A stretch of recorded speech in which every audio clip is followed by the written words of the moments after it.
I'm going to get in trouble for saying this, but it seems like we've handed the business to the reviewers, okay, and we've given them a sense of entitlement and power that's far beyond, because people are either unable to do marketing and sales, or unwilling, okay, or they're lazy.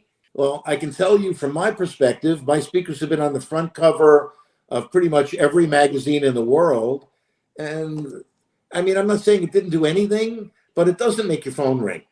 We're going to transition over to a very, very sensitive topic, in my opinion, which is the younger generations, that new blood that I feel is not necessarily entering this hobby. And I don't know if it's due to pricing. I don't know if it's due to the fact that these younger generations now have other means to listen to their music. For instance, their phones, headphones, car stereos, things that perhaps the older generations didn't grow up using, right? Because we didn't have cell phones way back when. We didn't have certainly Bluetooth headphones way back when. And so I want to ask you a question that I have never asked a dealer, and that is, as a dealer, how do you think we can entice the younger generations to appreciate this hobby and actually enter it? What do you think you can do, or dealers can do, to help with this movement? Well, I think that in general, there's a lot of factors. I don't think it's a simple answer. But I do think that the audio industry is very incestuous, and it's been selling the same customer over and over and over again. So, being older than you, I grew up pre-internet, pre-CD, okay, and so and also we had a whole lot less television to watch. I mean, when I was a kid, you had like 7 channels of TV, Yep. and one of them was like channel 13, which was like public television. And so we didn't have DVRs, we couldn't time shift, we couldn't do any of that stuff. So we listened to a lot of FM radio. And FM radio was, that's where you heard Led Zeppelin or Elton John or Billy Joel when they first started. And we'd go to the record store on the weekends and we'd buy records. And records were, certainly much more affordable. They were, a few bucks, $3. I think I used to buy 4 albums for $10 when I was in school, when I first started. Nobody listens to radio anymore. Okay, everything is internet and YouTube and Streaming.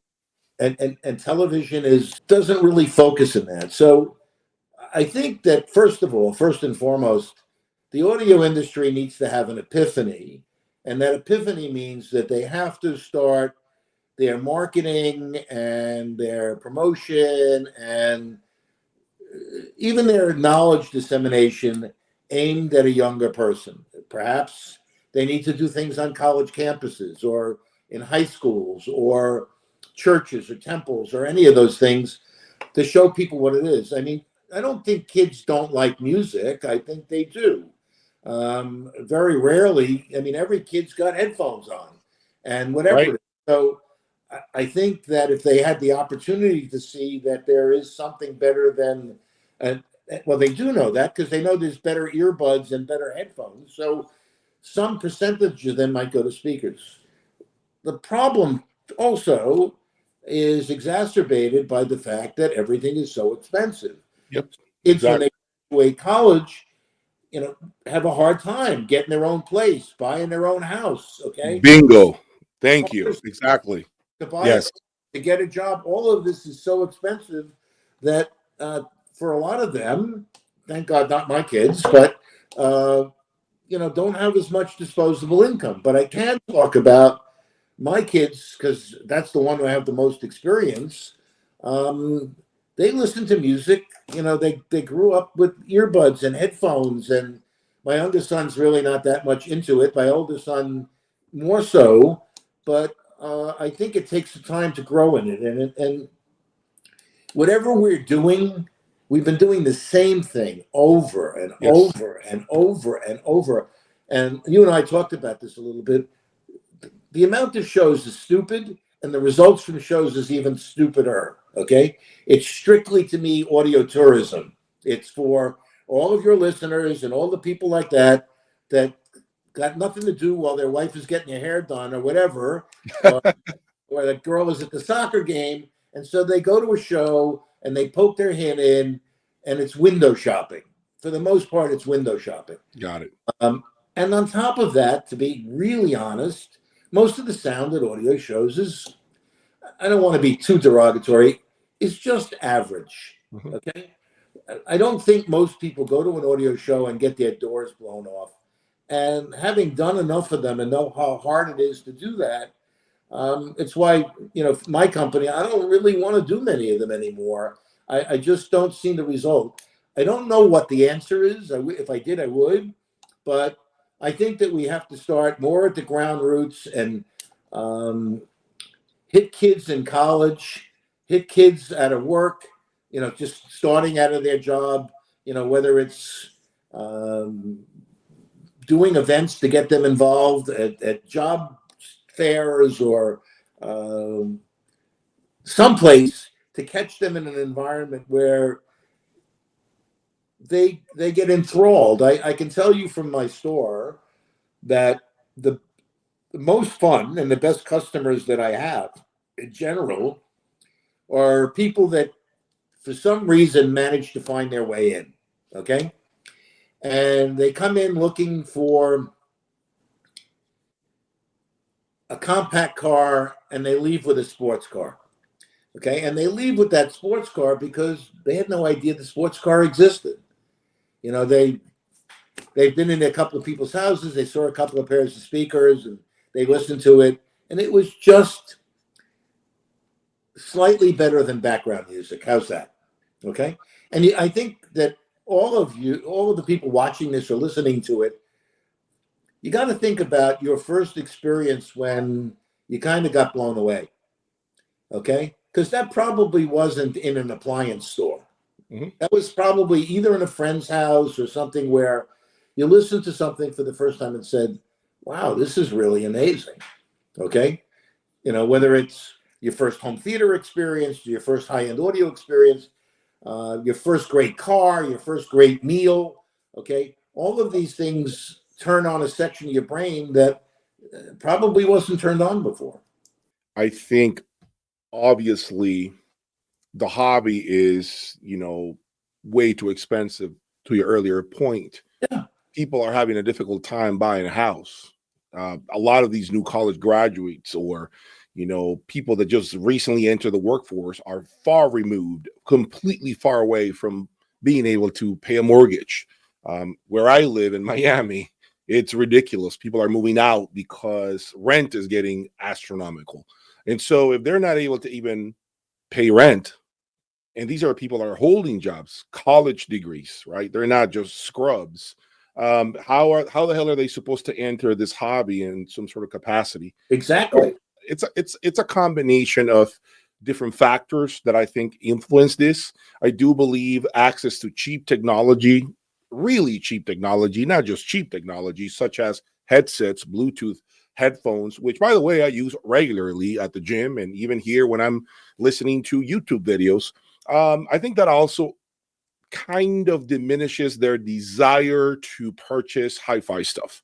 Now, I do believe it actually starts at home. So those audiophiles that have kids, my daughter being 9, my goal, for example, is to eventually, when I start to detect a little more interest on her end for music. And by the way, there are times in which I play Taylor Swift for her here, and I have her on my lap listening to music that she likes. That's the beginning. That's just the start, letting her listen to what she likes to listen to through my system. And eventually I want to get her out to shows when she's a little older, maybe 14, when she's, in her teenage years. And maybe she develops some sort of love for listening to music. I have people right now in my ultra hi-fi group. One of these ultra hi-fi members has a daughter and he just bought her a very nice setup, very simple. I believe it was like an integrated with some speakers, stand mount speakers, and she's extremely happy. That's the way to begin. These are the little things that we can do. If we can allow for some of that passion that we have to rub off on them, at least we put them right at the doorstep of hi-fi.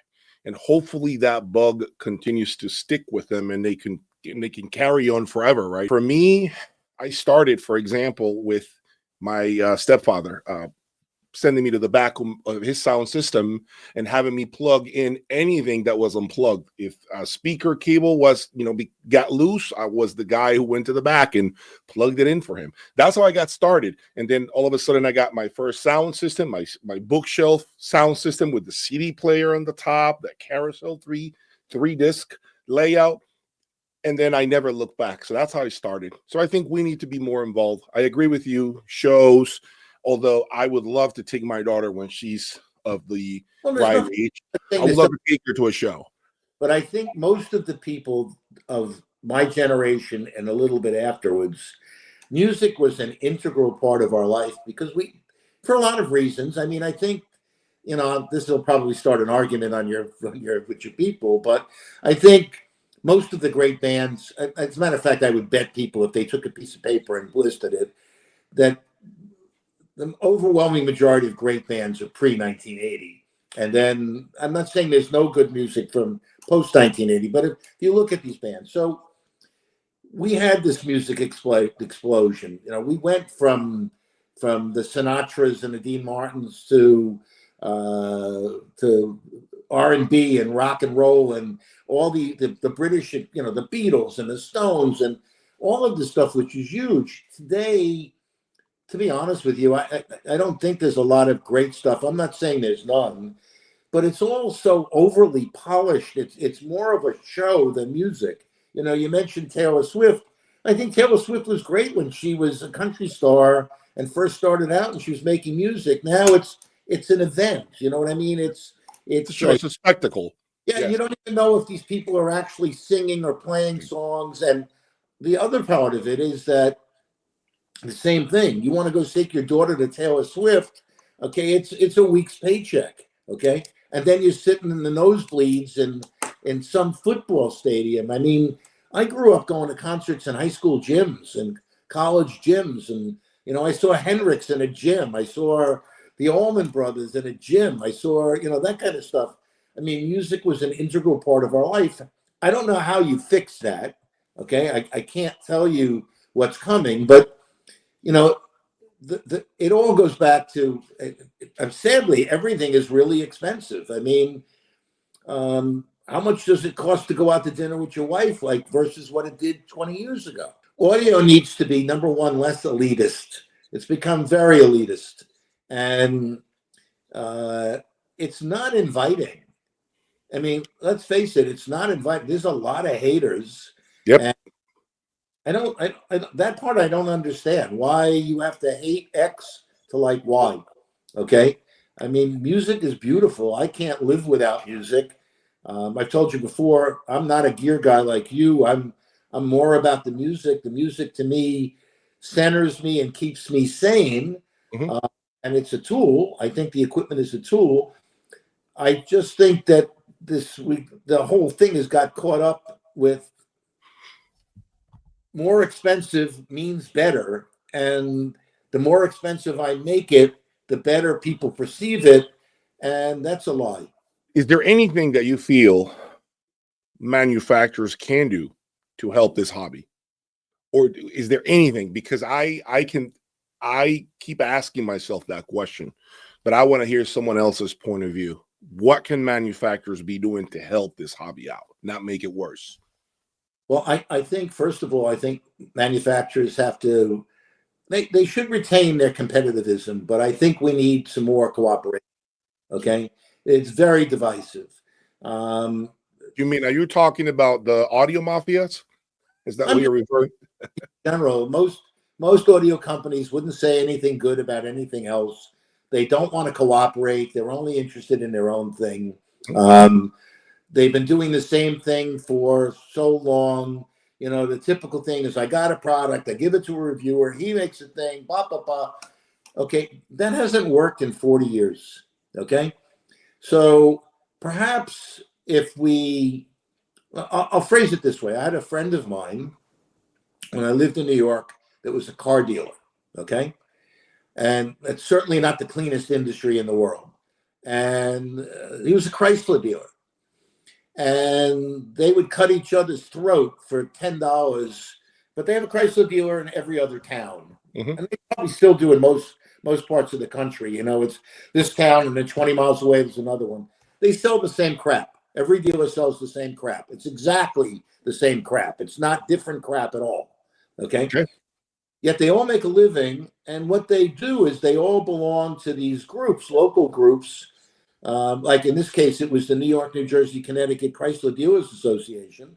And every car that came into that territory, there was, for lack of a better word, a tax that was given to this organization. And this organization took this money and they did advertising for all the Chrysler dealers. So what they did is they made the pie bigger. Okay. So if you have 2% of the pie and the pie doubles, you may still only have 2%, but you got a bigger piece. Audio doesn't do that at all. Audio is so competitive and to some degree really divisive that we don't cooperate at all. If there are, and I'm going to make up a number, okay? If there are, let's say in the United States, 200,000 audiophiles, okay? That's 200,000 out of over 330 million people. There's a Right. lot of room for growth out there. Okay.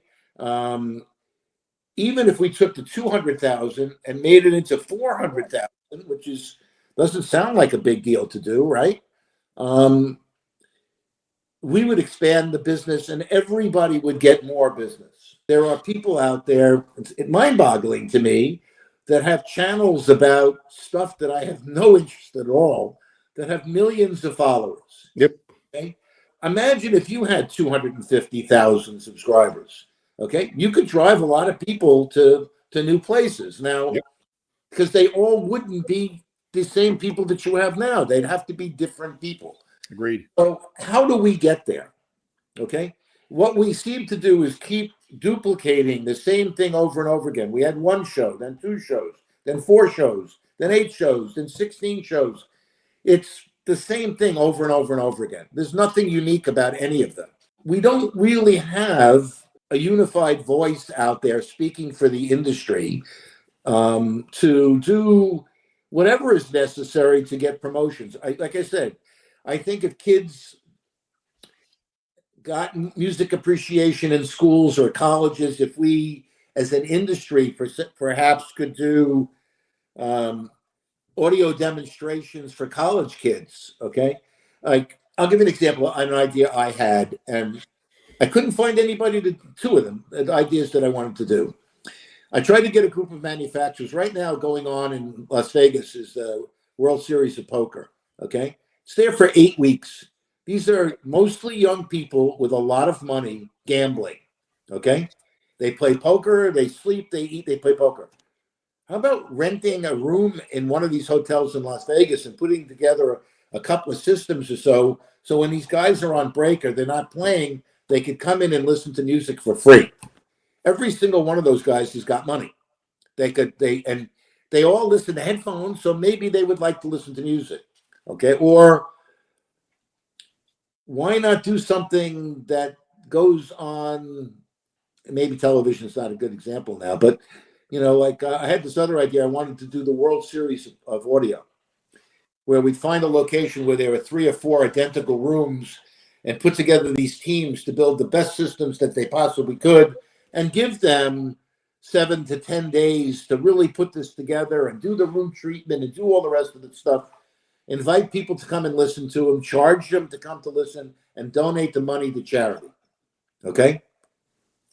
Everybody loves it, but they never want to step up. And I'm not saying they're perfect ideas because they're mine. They're not. They're just ideas. Okay. But I think if we got 20 or 30, because I think there's a lot of smart people in audio, I think if we could get 20 or 30 of them together, or even 10 of them together, and just lower the defense mechanism and sit down and talk about something that, how do we find viable ideas to expand the pie? I think we could do that. I know my company, I would be willing to donate some portion of what I do to get more customers, period. I will say that what brands can do to help the hobby, I think one of them is to be a little closer to the consumer. And here's what I mean by that. And I know this is going to be difficult for brands to do because that means they got to pick up phones and answer phone calls that dealers in reality should be answering to customers. But I think having a little more access to the top guys. Perfect example I'm going to give you. Von Stryker. You saw Damien here. He was here, personable, took questions. He has no problem picking up the phone, talking to anybody, and answer any questions you may have about the product, right?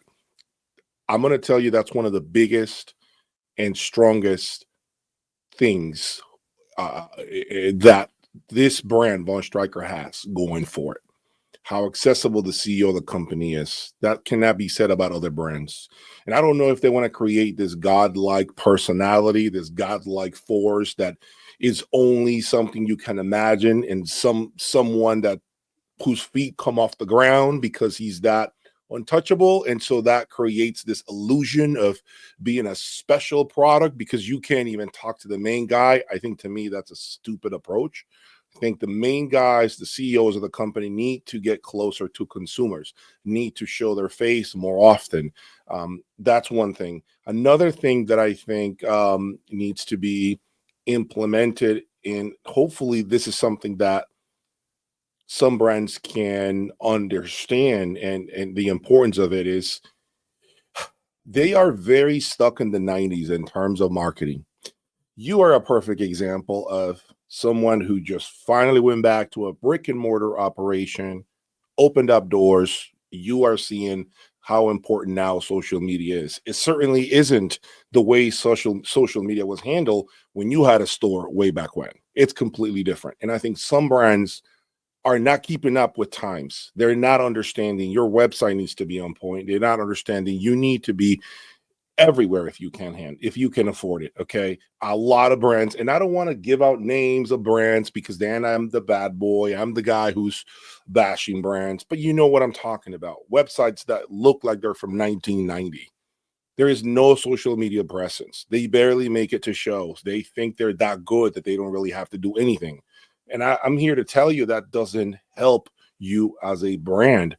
The more you promote, hopefully means the higher the chances that we may have to actually reach out to these small pockets of these new young generations that might be remotely interested in the brand. So by you not promoting and marketing your product, right, you're not tapping to those, you're not reaching out to those people that were trying to fish into this hobby, if that makes sense. So you're not helping yourself. And I'm going to say this, if you keep conducting business like that, where you're leveraging social media, however you want to do it. I'm not talking about do it with a YouTuber. I'm saying, even if you have to create your own channel and you have to create your own Instagram, whatever it may be, you got to do that. And that is a full-time job, by the way, in itself.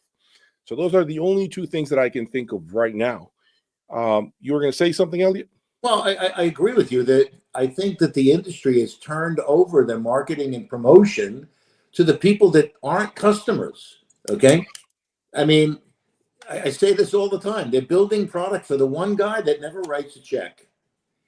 And they want to, boy, that's a great product. Well, who is that person? Okay. I mean, it's not a consumer.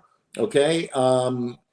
And when you've got 20 different reviewers reviewing 20 different things, all saying it's the greatest, I don't think it accomplishes anything. I think that I'm going to get in trouble for saying this, but it seems like we've handed the business to the reviewers, okay, and we've given them a sense of entitlement and power that's far beyond, because people are either unable to do marketing and sales or unwilling, okay, or they're lazy, okay, and they don't know how.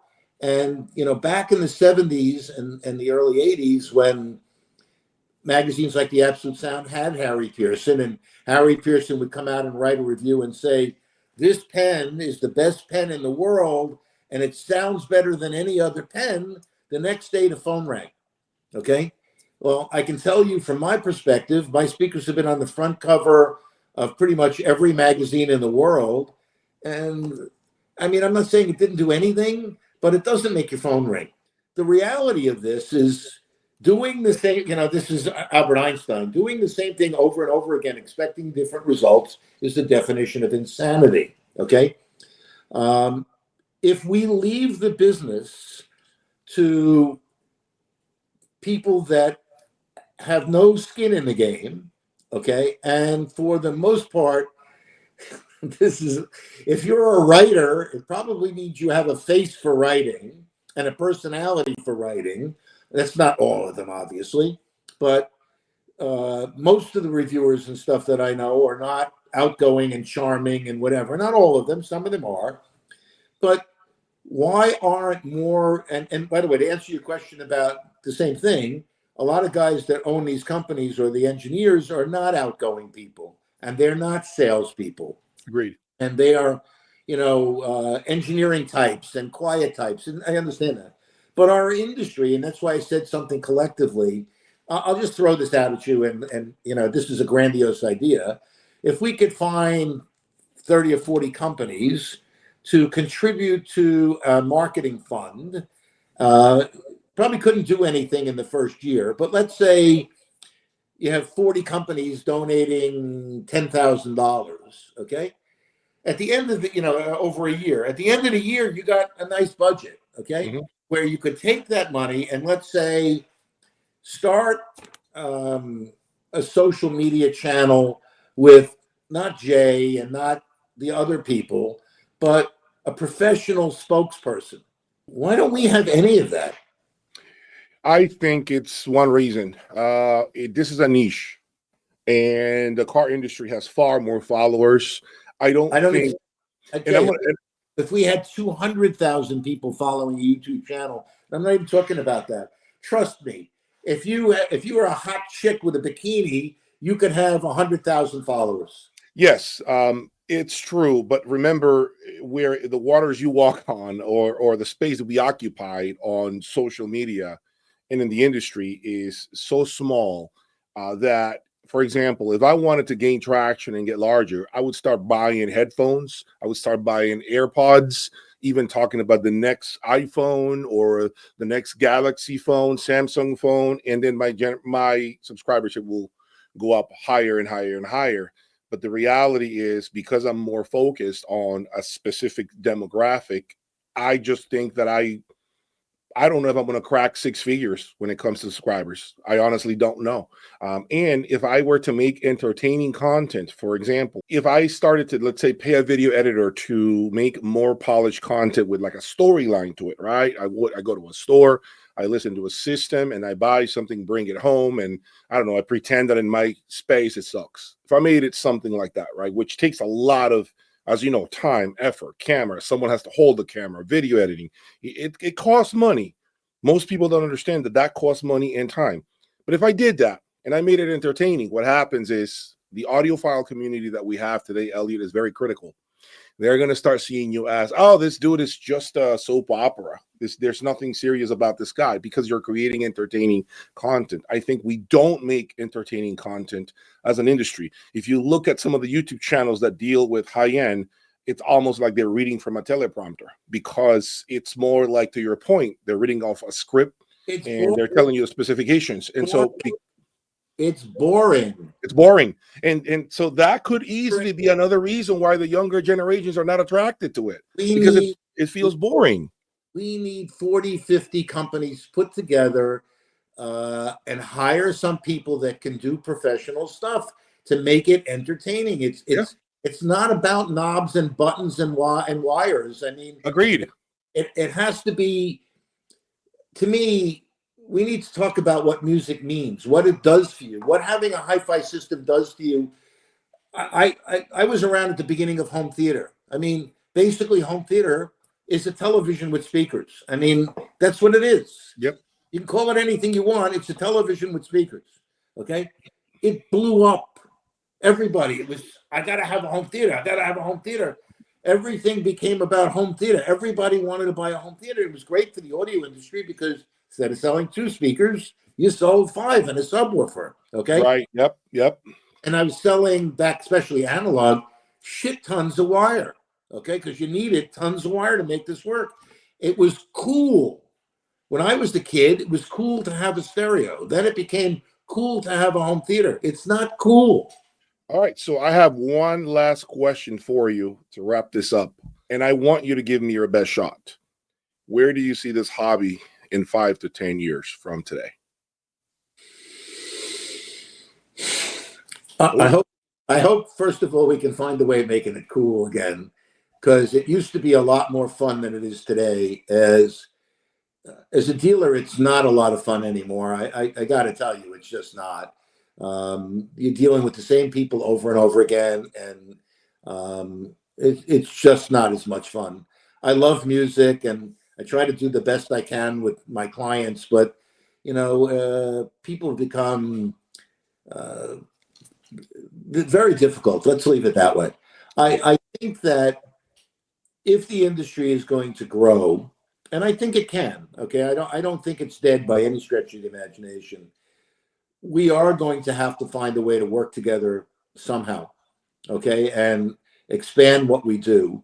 We're headed up and up and up on this precipice. I mean, if we stay at this rate in 10 years, you'll have $5 and $10 million components. To whom are you going to sell that to? I don't know that there's much room for Bugatti components. I mean, real Bugatti stuff. I mean, I don't know.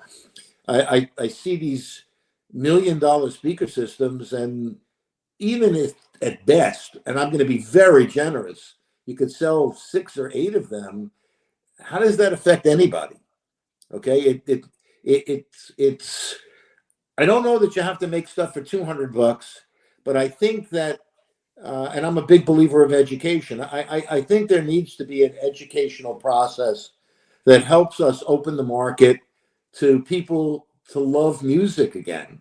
Okay, I think that the kind of music that's been produced, which is basically part of the problem, in my opinion. Okay, classical music and jazz is hard to make money. Okay, Mm-hmm. hard to see.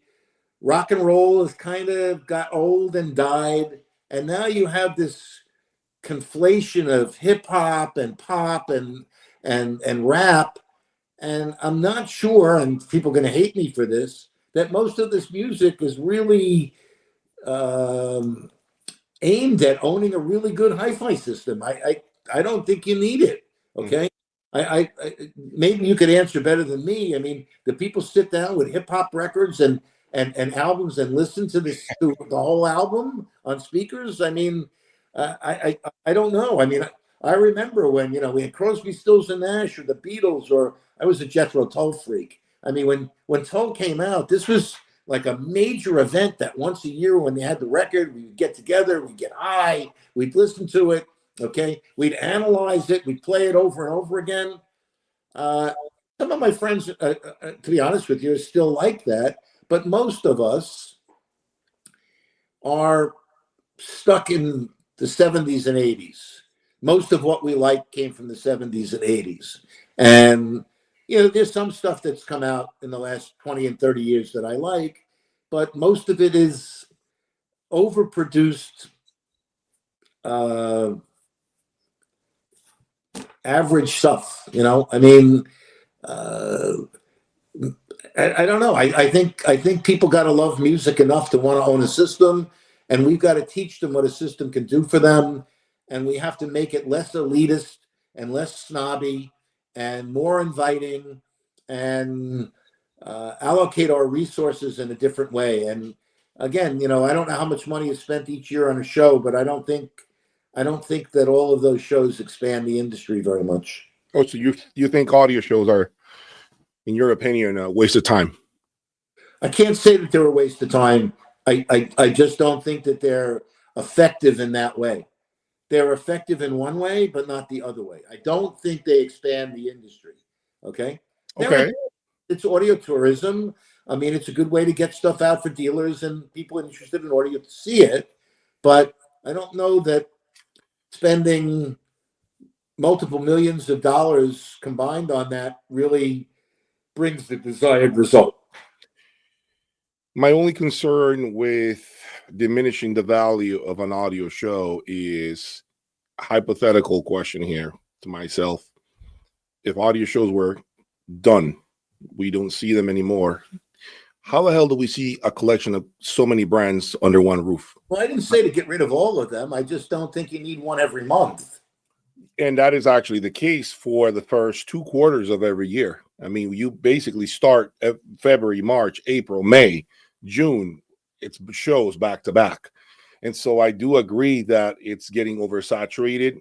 Not many brands can certainly attend every show, although I know that there are a few brands that make an effort to be at every show to some sort of capacity right there. The bigger shows, they have more rooms than the smaller shows. But I do believe that we are, over the next 5 to 10 years, this is my prediction, is we're going to see a shakeup. We're going to see a lot of brands die. We are going to start seeing, unfortunately, those brands that never figure out a way to reinvent themselves with the change that we are seeing, the generational change, the way the economy is, social media presence. I think these brands are slowly going to begin to fail. And those that are really regrouping and taking a look at every single facet and angle of the industry, whether it be social media, whether it be the way they spend their money to promote the brand, or figuring out a way to entice buyers with perhaps great price performance propositions. I think those brands are going to be the ones that will remain. I don't know if we're going to see so many brands by the year 2035, because I think it's getting harder and harder to make a sale. The used market, to me, that's usually my dashboard. The used market are my needles, essentially. When I want to evaluate the health of the industry, I have a very good grasp on how it's doing by looking at my sales in the secondhand market. And so I know if the secondhand market is stagnant, I know for sure if the new market is not moving. For a fact, that's typically, they're tied together. Okay, when there's too much on the used market, believe me, there is not much selling brand new, because of the fact that when someone is going to buy something new, they're going to look at what's available on a website, and they're going to be like, why am I going to pay 100 when it's being sold for 55 and no one's buying it? I'm just going to buy it for 50, make an offer and call it a day. And so I really hope that we find the proper balance to continue to really grow and make this industry bloom. I know that you have had, of course, the pleasure of seeing the industry from the 70s all the way through 2025. I wasn't even born in the 70s. I actually was born in 1979. So, but I can tell you that it must be hard to see how everything has shifted, and how you as a business, including yourself, Elliot, now with this, brand new store, which I'm hoping that much success follows you. It can't be easy. And I know you're not a spring chicken. I know you're in your 70s. So I can say that it can't be that easy for you to remain, profitable, considering all the competition and the internet, of course, the internet impacting sales worldwide for everybody, right? But I can say to you that I do have hope that we hopefully have green pastures in the year 2035. And unfortunately, that comes with the death of brands that we have known over the last 20, 30, 40 years. I think that needs to happen in order for new brands, new ideas to enter and have a shot at perhaps giving us something new. Look, and I want to use this as a comparison too, because it is important. I'm sick of seeing LeBron James. He's been playing basketball for, I think this is year 21, 22. Great player. But I don't want any more news about LeBron James. Like, I'm sick of the same thing, right? I want to see young blood. I want to see new players. I want to see excitement. I want to see a 21-year-old dunk the basketball, right? I don't want to see a 40-year-old run up and down the court, right? In a way, I kind of feel that way when it comes to the same brands that we have seen for the longest. Like, I want to see new ideas. I want to see innovation. And sometimes in order for that to happen, you need fresh blood. You need new engineers. You need those to have a shot at creating something special. Something disruptive, okay? And when it stays the same forever, and you're right, it's going to happen. The people that are building this stuff, the majority of them are older also. Mhm. So, we need to use the new technologies that are out there, okay? And this, granted, we're a small industry without a lot of money, but things have changed. The phone changed things. The electric vehicle changed things. Okay, so the iPhone changed things. The earbuds changed things. Wireless changed things. Streaming changed things. So the industry just has to look at it and say, we need to change something. Okay, like I said, I would love for somebody, okay, younger than me, to put together a high-end audio innovative group, whatever you want to call it, where it isn't about building product. It's about how do we make the industry grow? Okay. Because there are a lot of smart people. I know an awful lot of smart people in audio, but even part, and I'm not trying to be insulting, but even parting of what you just said is old school. You're watching the used market. Well, the used market is not new customers. Right. They're Agreed. customers. All right. Well, that takes us to the end of this episode here at Jay's Audio Lab. Thank you for your time today, Elliot. I really appreciate it. And for the rest of you, if you watch this entire video, please leave me your thoughts, your comments below. Tell me what you think should be done to, take this industry in the right direction. Are you involving your kids, your spouses, your relatives, your friends? Are you bringing them closer to the music? Tell me what you're doing to help this industry that we all dearly love. I'll talk to you guys soon. Peace.